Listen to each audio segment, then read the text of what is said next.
사람은 살아갈 때 항상 무엇인가를 기대를 하면서 살아갑니다. 학교를 다니는 학생들이 아무 기대함 없이 학교 다니지 않겠죠. 내가 이 과정을 끝나면 나의 앞에 또 이러한 일들이 펼쳐질 거다라는 기대를 가지고 살아갑니다. 모든 사람이 기대 없이는 사실은 살 수 없습니다. 여러분이 삶의 기대가 무너졌다 한번 생각해 보십시오. 어떻게 되겠습니까? 참으로 어려운 상황에 직면하게 될 것입니다. 내일을 향한 기대가 없다면 오늘 하루 사는 것이 너무 벅차고 힘든 상황이 될 것입니다. 그러나 오늘 우리가 하루를 잘 살 수 있는 것은 기대가 있기 때문입니다. 내일은 오늘보다 나아지겠지라는 기대, 그리고 내일은 나에게 주어진 삶이 좀 달라지겠지, 내 꿈이 점점 다가오는 것 아닐까, 다양한 기대가 사실은 있기 때문에 살아가는 것입니다. 부모가 자식에 대해서 기대를 갖지 않으면 어떻게 될까요? 참 절망적입니다. 사람들은 이렇게 얘기하죠. 기대를 할 만큼 실망이 크다. 그런데 생각해 보면 기대가 없이 실망만 갖는다면 어떻게 되겠습니까? 그것처럼 힘든 게 없습니다. 그래서 알게 모르게 다 우리 아이가 오늘은 이렇지만 내일은 달라지겠지. 오늘은 나에게 이렇게 좀 내가 기대하는 모습은 보이지 않지만 내일은 달라질 거야 라는 기대를 가지니까 부모는 또 자식을 키우는 겁니다. 반면에 거꾸로도 자녀도 마찬가지입니다. 부모에 대한 기대를 가지고 있습니다. 우리 엄마가 우리 아빠가 이랬으면 좋겠다라는 기대를 가지고 있죠. 그래서 그 기대를 가지고 사실 서로가 살아가는 것입니다. 기대가 무너지게 되면은 이제 절망이라고 하는 이 큰 수렁에 빠지게 되는 거죠. 절망에서 빠져나오지 못하면 이제 끔찍한 삶의 결과가 나타나기 때문에 그렇습니다. 이거는 교회에서도 마찬가지입니다. 성도는 목사에 대한 기대를 가지고 있습니다. 그죠? 우리 목사님은 이랬으면 좋겠다라는 기대를 하잖아요. 성도들이 가장 많이 하는 기대 가운데 하나는 뭐냐면 나는 잘 살아도 목사님은 좀 청빈했으면 좋겠다. 이런 기대를 많이 한대요. 참 재밌는 건데, 근데 그것이 또 어쨌든 그런 기대를 한다는 거고요.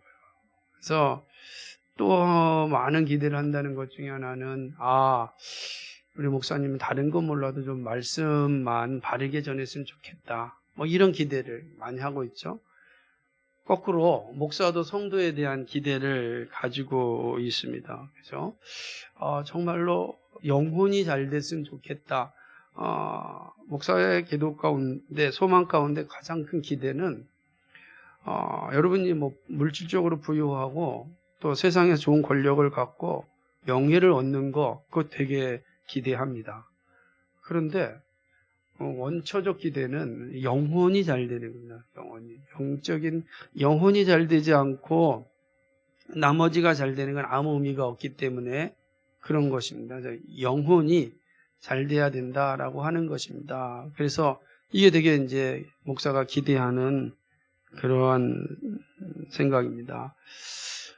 왜냐하면 다른 것은 어떻게 줄 수가 없는데 그래도 영혼이 잘 될 수 있는 일은 좀 줄 수 있지 않을까 하는 기대가 있기 때문에 그렇습니다. 국민은 정치 지도자에 대해 기대를 가지고 선출을 합니다. 그렇죠? 그렇다고 한다면 그리스도인 된 우리에게 있어서 가장 원초적인 기대는 무엇일까? 저는 그거는 아마 제가 생각할 때는 천국이 아닐까, 하나님의 나라가 아닐까 생각합니다.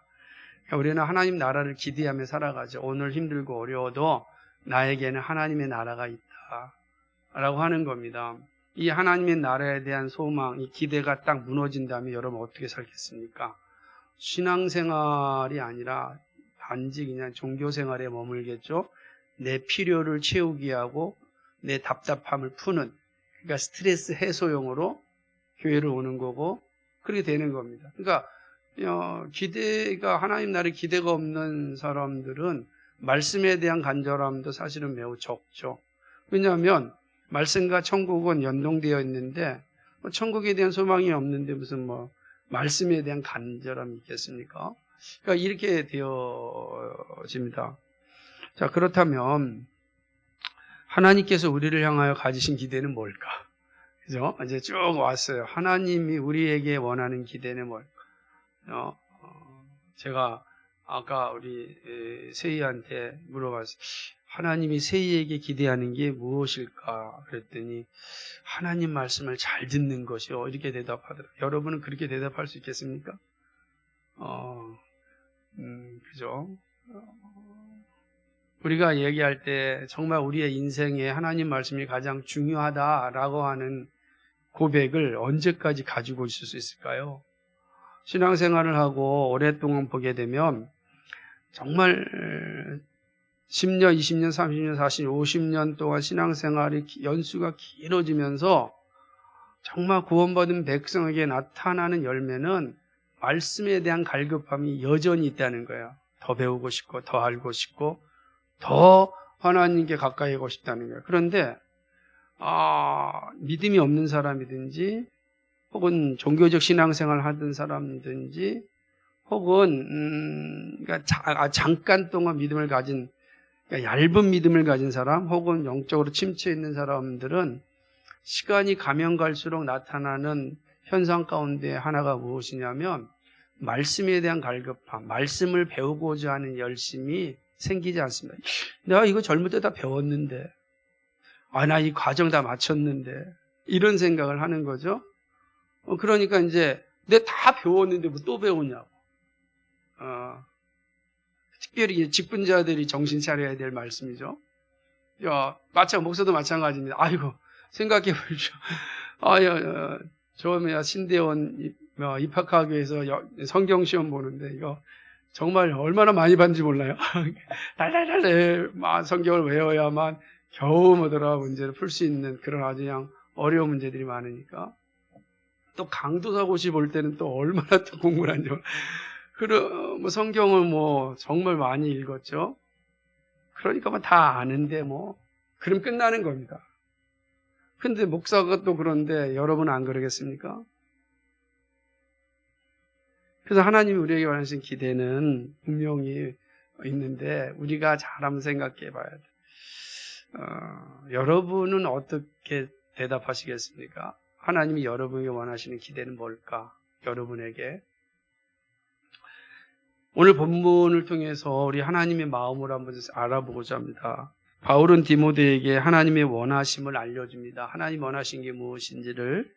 사실은 그것은 1장부터 2장 4절까지 올 때까지 적어도 3가지는 분명히 알려줬는데 1장 18절에서 믿음의 선한 싸움을 싸우라 그래요.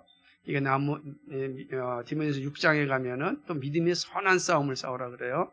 또 디모데후서에서도 마찬가지입니다. 그러니까 하나님 원하시는 게 뭐냐면 선한 싸움이에요. 믿음의 선한 싸움을 싸우라 이렇게 원하시는 겁니다. 또 두 번째는 우리가 디모데전서 2장 1절 2절에서 보았던 것처럼 모든 사람을 위하여 기도하라 이렇게 해요. 하나님의 마음에 그런 거 원하는 게 모든 사람을 위해서 기도해야 된다. 그거 내가 원하는 거다 이렇게 얘기해요.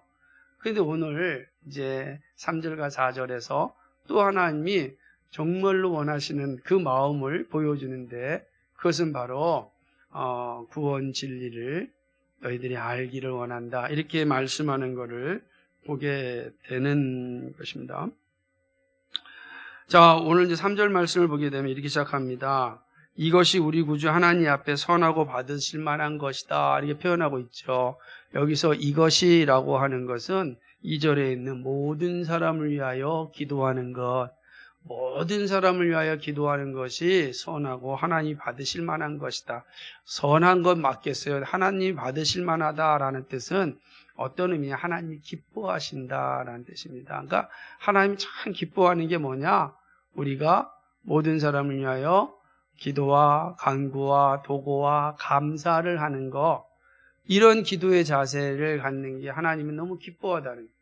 그러니까 여러분도 혹시 이제 다 영역이 마찬가지인데 뭐 사랑하는 사람을 보든 사랑하는 자녀를 보든 사랑하는 남편을 아내를 보든 사랑하는 친구를 보든 볼 때 기뻐할 때가 있을 거 아니에요? 기뻐할 때가 그죠? 사랑하는 이 기쁨을 가질 때 언제 기뻐하겠는가? 그 모습을 한번 보세요. 기뻐할 때. 그러니까 이제 하나님은 우리를 보고 기뻐하시는 건 우리가 모든 사람을 위하여 기도할 때 내가 너무 기뻐한다. 너희를 내가 너무너무 기뻐한다. 이렇게 말씀하시는 것입니다. 기도는 예수 그리스도를 통하여 항상 하나님께 올려집니다. 그러기에 그리스도인은 항상 기도해야 합니다. 마치 자연스럽게 호흡을 하듯 일상생활 속에서 기도해야 됩니다. 여러분, 기도는 항상 제가 강조하고 성경이 우리에게 강조하듯이 일상 속의 기도입니다. 범사에죠. 항상 기도하는 겁니다. 이게 그래서 옛날에 분들은 자꾸만 이 골방을 강조해. 골방이라는 게 일상 속에서 갖는 거지 장소적 골방을 생각하면 안 되고요. 그러니까 나는 정말 내 골방은 마산공원이다. 골방이 될 수 있는 거죠. 그 마산공원을 여러 번 돌면서 저 정말 많이 기도하거든요. 전부 다 기도합니다. 그러니까 저의 골방이란 말이에요. 근데 마치 골방을 이렇게 예배당 여기 앞이라든지 뭐 기도원이라든지 이렇게 생각하면 안 되고 우리가 범사에 기도해야 되고 그 범사에 기도할 때 여러분 자신의 골방이 필요하다는 거예요. 하나님과 내가 만날 수 있는 골방. 어떤 사람은 그거는 직장에 가는데 남들은 9시 출근인데 난 8시 가서 1시간 동안 그 내 직장에 가서 내 책상 앞에서 기도, 그 골방이란 말이에요. 그게 나의 골방이에요. 근데 그건 일상이잖아요. 언제든지 그 자리가 있잖아요. 그죠? 어떤 사람은 부부 같은 경우는 내가 밥할 때 밥하는 시간이 나의 골방이 될 수도 있는 거죠. 그 시간에 자녀를 위하여 교회를 위하여 나라를 위하여 기도할 수 있는 골방이 되는 거예요. 이런 일상 속에서 호흡하듯 기도할 때 하나님은 너무너무 기뻐하신다는 거예요. 너무 기뻐하시는 거예요.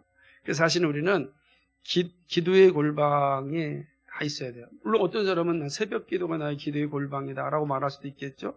모두가 다 기도의 골방을 가지고 있어야 돼요. 그때 하나님은 너무너무 기뻐하신다 라고 하는 것입니다. 그런 다음에 4절에서 하나님께서 본격적으로 하나님의 마음을 밝히시는데 하나님은 모든 사람이 구원을 받으며 이렇게 얘기했어요. 진리를 아는데 이르기를 원한다 라고 이야기하고 있는 것입니다. 그렇죠? 모든 사람이 구원받기를 원한다 라고 하는 거예요. 그리고 구원 진리, 여기서 진리를 아는데 알기를 원한다 라고 말씀하셨는데 이때 진리는 구원 진리를 얘기하는 겁니다. 그러니까 구원에 관한 바른 진리를 알기를 원한다 라고 하는 거죠. 하나님의 뜻은 모든 사람이 구원받는 일입니다. 자, 그렇다면 어떻게 해야 모든 사람이 구원받을 수 있겠습니까? 도대체 모든 사람이 구원에 이르는 지식은 무엇입니까? 그렇죠? 무엇일까요? 하나님은 우리에게 나는 너희들이 이 지식을 알기를 원한다 라고 말씀합니다. 왜 그러냐면 구원 진리를 알지 못한 채 신앙생활하는 것만큼 어리석인 것이 없기 때문입니다. 여러분 생각해 보세요. 부산에 갈 사람이 서울역에서 기차를 탔습니다. 부산에 가려고 서울역에서 탔어요. 신났습니다. 왜? 부산에 갈 생각하니까 막 흥분이 되죠. 좋아하는 사람 좋은 곳도 있고 그죠? 그런데 이제 종착역이 돼서 종착역이 됐다고 이렇게 안내 방송이 나오는데 이렇게 나옵니다. 여기는 종착역 광주입니다. 이렇게 나오면 얼마나 허망하겠냐고요. 그죠? 내 목적은 부산이었는데 내려다 보니까 광주라 기가 막힌 일 아니겠습니까? 기차를 타는 것으로 끝나는 것이 아니라 제대로 타야 되는 거예요. 정확히 타야 된다라고 하는 것입니다. 그러므로 주님 하나님은 우리가 단지 교회에 오는 것으로 끝나지 말고 구원 진리를 아는 것에 너희가 바른 지식을 갖기를 원한다. 구원 진리를 아는 지식에 서 있어요. 그것이 곧 하나님이 원하시는 것이다. 말씀하는 것입니다. 이것이 본문이에요. 자, 아주 짧은 말씀입니다. 그런데 오늘 말씀은 결코 가볍게 볼 수 있는 말씀은 아닙니다. 바울은 이 서신을 우선 디모데에게, 에베소 교회에게, 그리고 오고 오는 모든 교회에 하나님이 원하심이 무엇인지를 알려주기를 원했습니다. 그거는 바로 구원 진리죠. 그러니까 바울은 디모데와 그 다음에 에베소 교회, 그리고 오고 오는 모든 교회를 향하여 이 구원 진리를 제대로 알기를 원한다. 이렇게 말씀하는 것이죠. 그렇다면 하나님께서 우리가 알기를 원하는 구원 진리는 무엇일까? 앞에서 질문했던 것처럼 어떻게 해야 모든 사람이 구원받을 수 있을까? 모든 사람이 구원에 이른 지식이 도대체 무엇일까에 대한 그런 질문에 대한 답을 정확히 알고 정확하게 신앙생활하기를 원하는 것. 그것이 지금 바울이 이 서신을 쓰는 이유 가운데 하나인 것입니다. 자, 그렇다면 그 내용이 어떤 것인지 오늘은 두 가지로 살펴보고 함께 은혜를 나누고자 합니다. 첫 번째는 하나님은 모든 민족과 모든 계층이 구원받기를 원하십니다. 정확히 이해하고 있어야 됩니다. 바울은 하나님께서 모든 사람이 구원받는다는 것을 원하신다고 말씀하셨습니다. 그렇죠. 모든 사람이 구원을 받으며 라고 했어요. 그렇다면 여기서 모든 사람이라는 게 어떤 의미일까라고 하는 것입니다. 만약에 이 말을 문자 그대로 받으면 궁극적으로 모든 개개인, 이 땅에 존재하는 모든 개개인이 구원에 이른다는 말로 들립니다. 즉 보편 구원이죠. 한 사람도 구원에서 탈락하는 이가 없이 이 땅의 모든 사람이 다 구원받기를 원하신다. 이렇게 말씀하시는 겁니다. 하나님이 이렇게 원하셨는데 만약에 구원에 탈락이 있으면 어떻게 되겠습니까? 그게 앞뒤가 안 맞는 말씀이 될 수 있겠죠. 그래서 우리는 이 말씀을 잘 이해해야 하는 것입니다. 왜냐하면 바울이 말하고자 하는 것은 보편 구원론, 이 땅에 존재하는 모든 개개인이 구원을 받는다라는 의미가 아니기 때문입니다. 자, 그렇다면 모든 사람이 구원을 받으며 라고 하는 말의 참 뜻은 무엇일까요? 우선 모든 사람을 모든 개개인으로 해석하는 것이 합당하진 않습니다. 왜 그러냐면 이게 성경의 다른 말씀과 충돌하기 때문에 그렇습니다. 모든 사람이 모든 사람을 의미하지 않으면 성경 곳곳에서 말씀하고 있는 선택과 계속해서 충돌하기 때문에 그렇습니다. 예수님께서 요한복음 6장 44절에서 이렇게 말씀하셨어요. 나를 보내신 아버지께서 이끌지 아니하면 아무도 내게 올 수 없으니 오는 그를 내가 마지막 날에 살리리라. 나를 보내신 아버지께서 이끌지 아니하시면, 그러니까 이끄는 사람만 있다는 거예요. 다 이끈다면 뭐하러 이 말씀하시겠어요? 그죠? 하나님께서 이끄는 사람만 하나님 받으신다는 거예요. 그죠? 그렇게 얘기하는 것입니다. 뿐만 아니라 바울은 데살로니가 후서 3장 2절에서 바울이 디모데전서에 이런 말 하고 나서 데살로니가 교회는 편지에서는 또 이렇게 이야기합니다. 또한 우리를 부당하고 악한 사람들에게 건지시옵소서 하라. 믿음은 모든 사람의 것이 아니니라. 이렇게 말씀하셔요. 그러니까 믿음은 모든 사람의 것이 아니에요. 자, 이 말이 왜 중요하냐면 우리의 구원은 어떻게 이루어지죠? 믿음으로 받잖아요. 그러니까 구원은 믿음으로 받는데 믿음이 모든 사람의 것이 아니라는 겁니다. 그러면 믿음이 없는 사람이 있다는 거 아니겠어요? 그 믿음이 없는 사람은 구원에 이를 수가 없죠. 이렇게 말씀하니까 바울 자체도 충돌하는 말씀을 주고 있는 겁니다. 그렇다고 한다면 도대체 오늘 디모데전서에 말은 모든 사람이 무엇일까?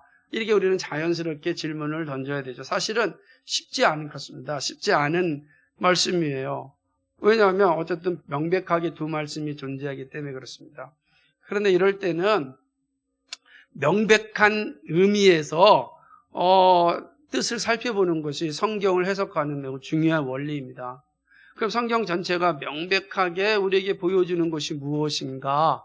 그건 하나님의 선택이란 말이에요. 하나님께서 아브라함을 선택하셨잖아요. 그죠? 아브라함 수없이 많은 사람들 가운데 선택하셔서 한민족을 만드셔서 구원의 도리가 무엇인지를 알려주셨단 말이에요. 그리고 예수님도 오셔서 바로 구원받기로 작정된 자를 찾으시는 그 모습을 보거든요.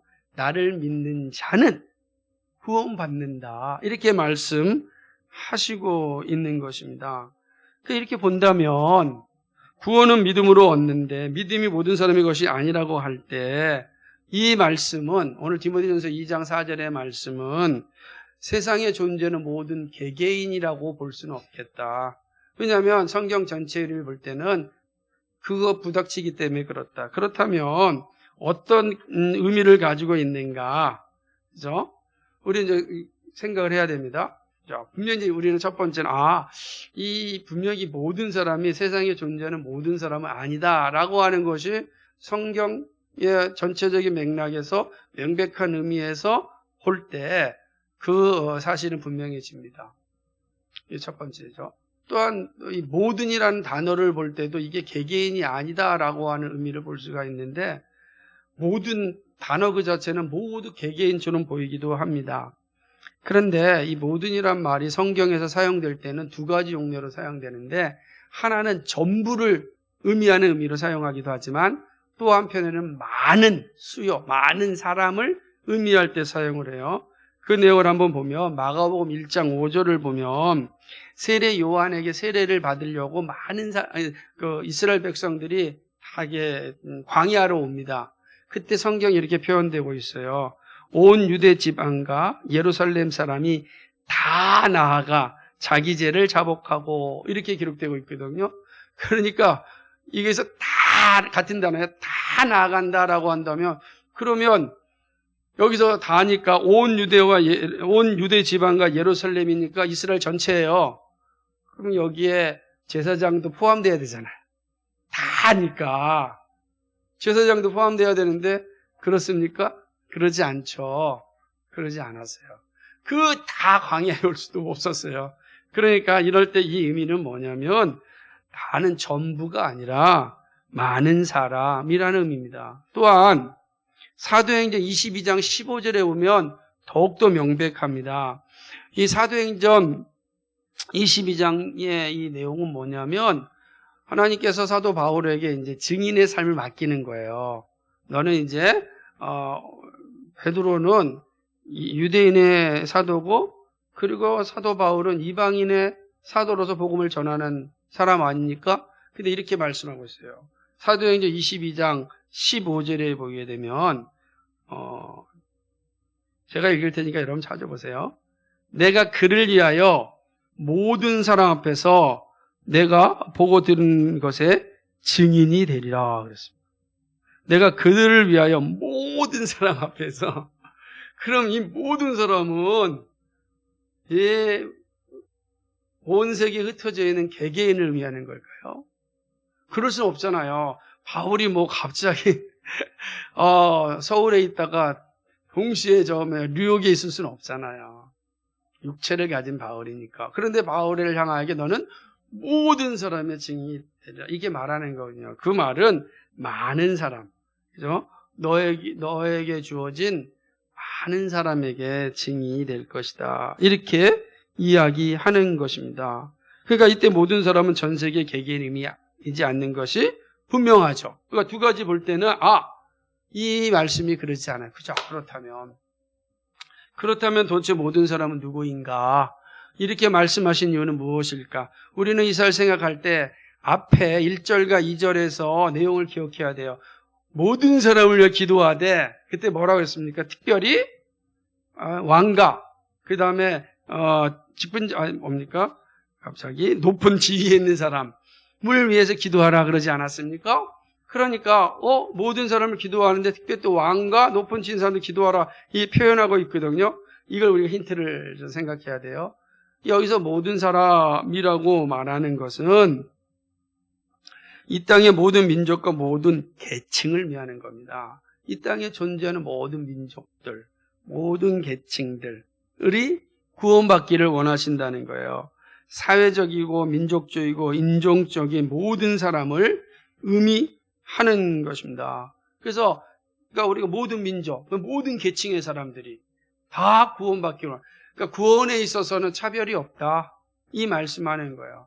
그래서 칼빈은 바울이 이 말씀을 전하는 의도를 이렇게 해석했어요. 뭐라고 말했냐면 전에 한 민족에게만 주었던 약속이 지금은 온 세상으로 확장되었다는 의미다 하는 거예요.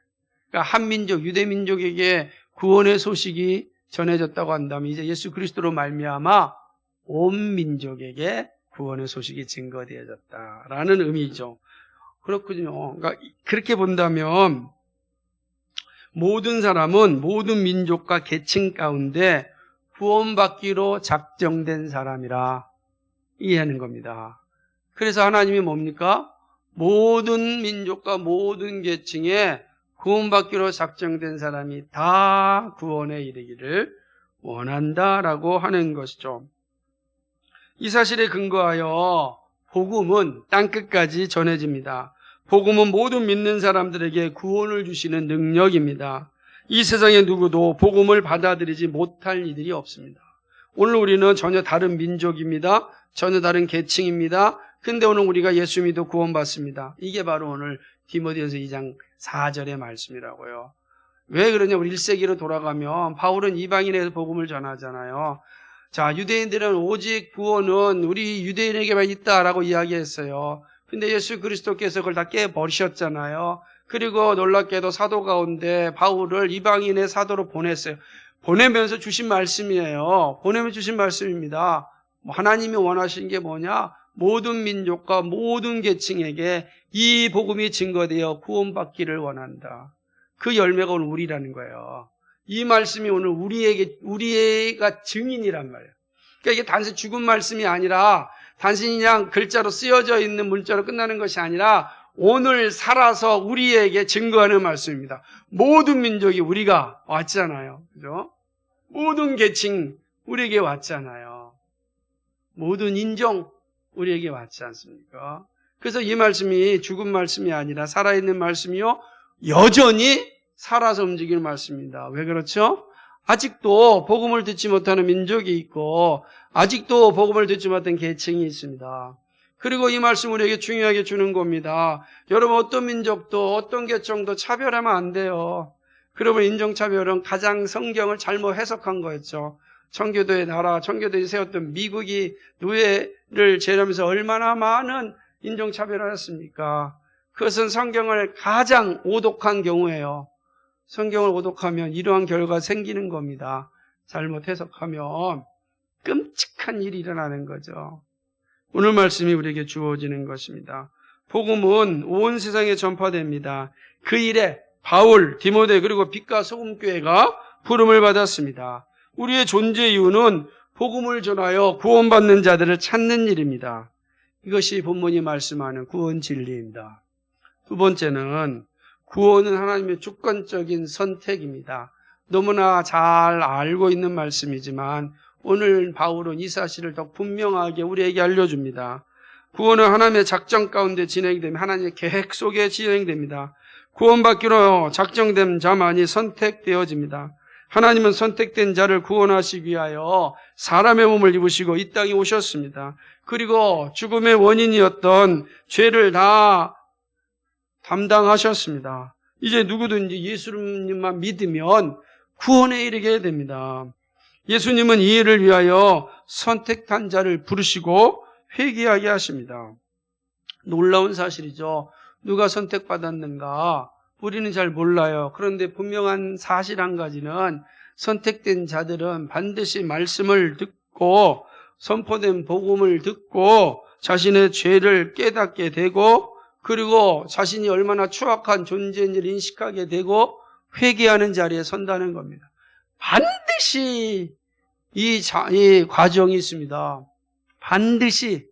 그래서 우리는 때를 얻든지 못 얻든지 복음을 전하는 이유가 뭐냐면 구원받기로 작정된 자를 찾는 게 우리의 일이기 때문에 그렇습니다.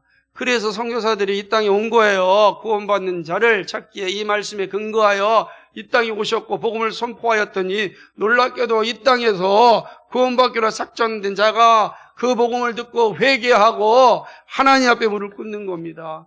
도대체 믿을지 않을 것 같은 이 민족이, 도대체 철저하게 미신으로 가득 차 있던 이 민족이 복음이 듣고 회개하는 역사가 일어난 겁니다. 이거 어떻게 설명하겠습니까? 설명할 길이 없는 겁니다. 여러분이 어떻게 예수 믿고 주님은 나의 구주라고 고백하십니까? 그게 가능한 일이겠습니까? 그렇지 않은 사람들을 보게 되면 가능하지 않을 것 같은데 우리는 고백하고 있지 않습니까? 이게 은혜란 말이에요. 그래서 선택받으며 하나님 구원받기 작정된 자는 반드시 회개합니다. 죄에 대해 회개하고 죄인이라고 고백합니다. 작은 죄라도 부끄러워합니다. 날마다 죄에 대해 회개하고 십자가의 은혜를 붙습니다. 그래서 선택받은 사람, 구원받은 백성은 작은 죄라도 안타까워하는 거예요. 그러나 이게 영원히 병들면요, 죄에 대해서 무감각해집니다.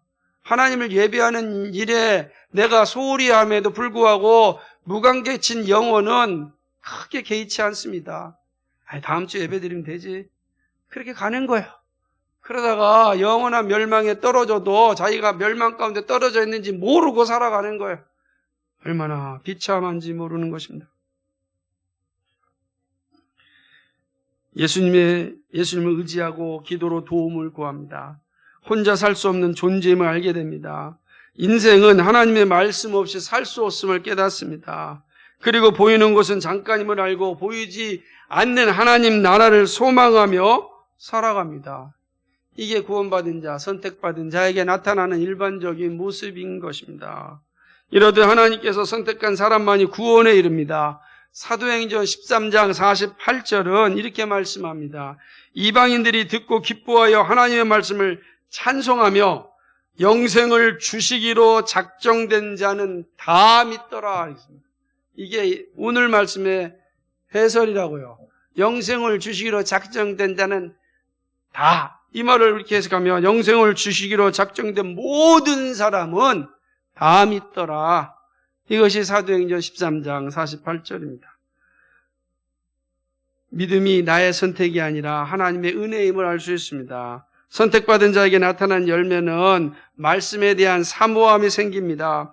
말씀 한 구절 한 구절이 소중하게 다가옵니다. 하나님을 알고 싶은 열망이 생깁니다. 하나님의 선택이 없었으면 영적 맹인으로 살았을 텐데 하나님께서 내 눈을 열어주셔서 말씀을 보게 하고 듣게 하십니다. 성경을 읽어도 이해하지 못하고 들어도 깨닫지 못해서 감동이 없었습니다. 그런데 성령께서 밝혀주시고 이해하게 해주십니다. 말씀을 배울 수 있는 교회로 불러주시고 교회를 세우는 일도 함께 하십니다.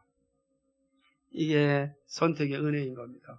왜 나에게 이런 일이 생기는지 몰라요. 어느 날 말씀을 더 알고 싶어져요. 더 말씀 가운데 살고 싶은 마음이 막 생기는 겁니다. 그리고 말씀 읽을 때 내 죄가 드러나고 하나님 이 죄와 싸울 수 있는 힘을 달라고도 기도합니다.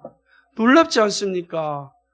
여러분 이런 일 경험하시고 있습니까? 경험이 없다고 한다면, 이걸 삶 속에서 느끼지 못한다고 한다면 여러분의 심령은 이미 막 다 죽어 있는 거예요. 멈춰 있는 거예요. 죽었다 그러면 안 되니까 그냥 완전히 바닥을 헤매고 있는 것입니다. 그래서 불쌍한 거예요. 불쌍한 거예요. 기도하지 않고 말씀 사모하지 않고 하나님 소망하지 않는데 한쪽에서는 여전히 이 세상이 좋다라고 살고 있으면 얼마나 끔찍하겠습니까? 반면에 유기된 사람은요, 끝까지 복음을 거부하고 하나님 불신합니다. 복음에 대한 거부는 곧 심판의 자리에 이르게 됩니다. 누가 구원에 이르지 못하는지는 알 수 없습니다. 그러나 분명한 사실은 구원에 이른 자는 말씀에 순종하고 심판에 이른 자는 하나님을 모독하는 자입니다. 하나님을 조롱하는 자, 이게 명확해져요. 그래서 유기된 자들은 하나님을 조롱합니다. 말 조롱해요.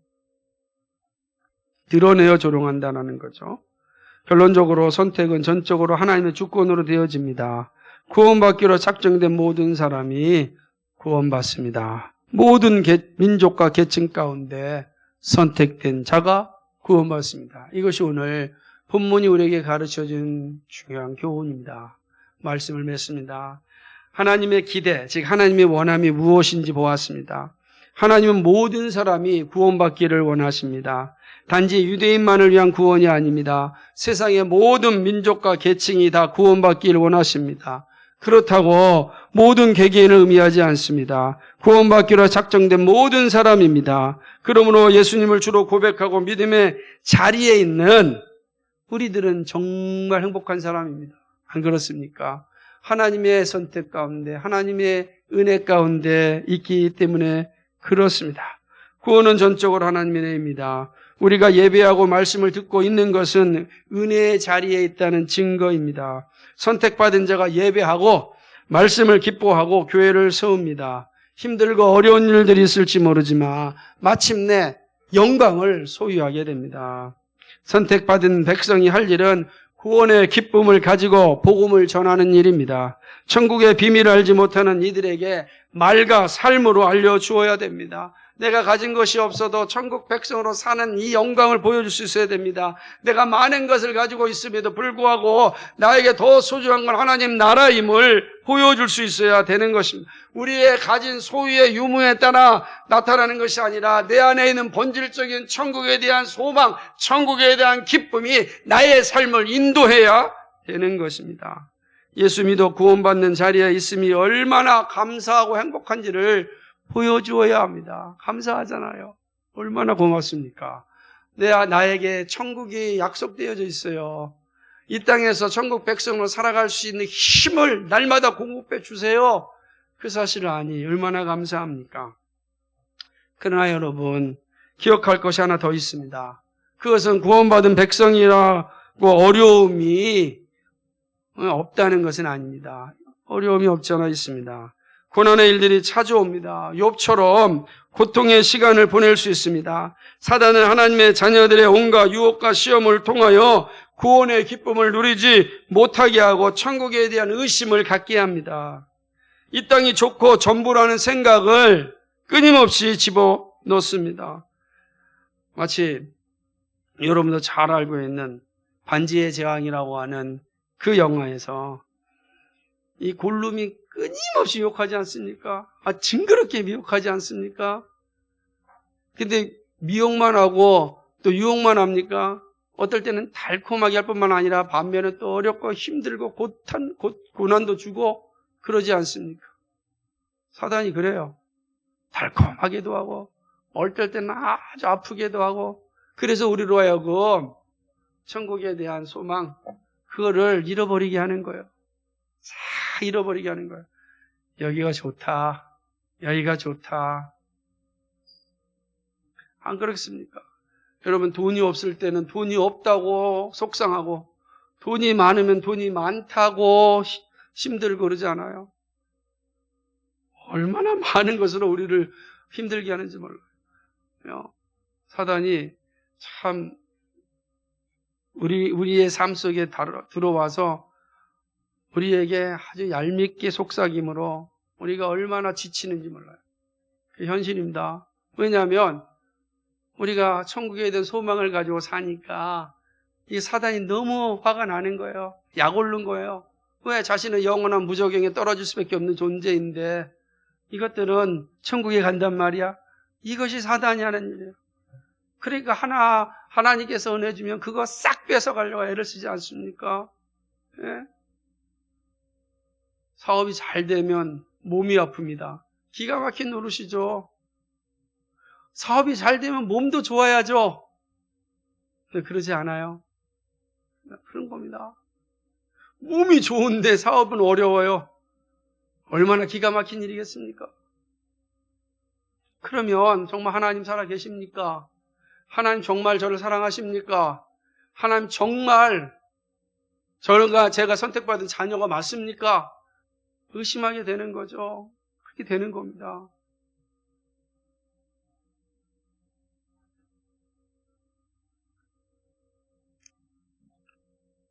다른 사람이 잘 되면 질투하게 만들고 자신의 삶이 가장 비참하다고 생각합니다. 그것은 영혼의 잘됨을 방해하기 위함입니다. 영적으로 침체하기 위하여 육적인 만족을 베풀어 줍니다.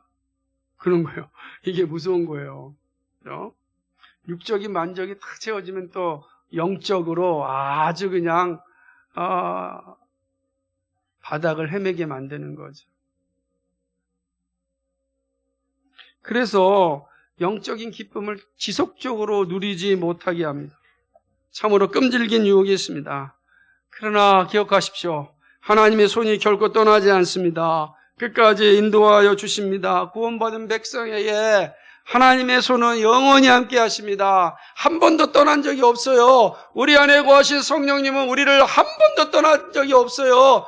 우리가 성령님을 잊어버려서 우리의 눈에 보이는 세상이 너무 좋아서 우리에게 다가오는 고난이 너무 힘들어서 성령님께 의지하고자 하는 마음을 잃어버렸기 때문에 마치 성령님이 없는 것처럼 생각하는 것입니다.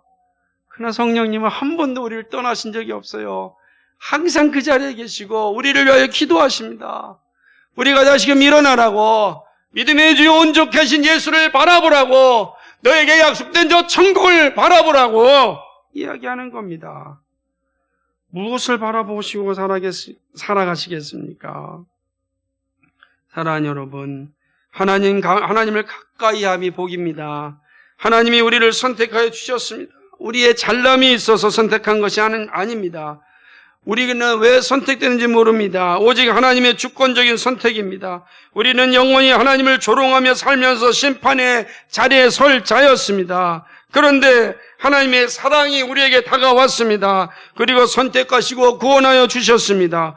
오늘 내가 사는 것이 하나님의 사랑이고 은혜입니다.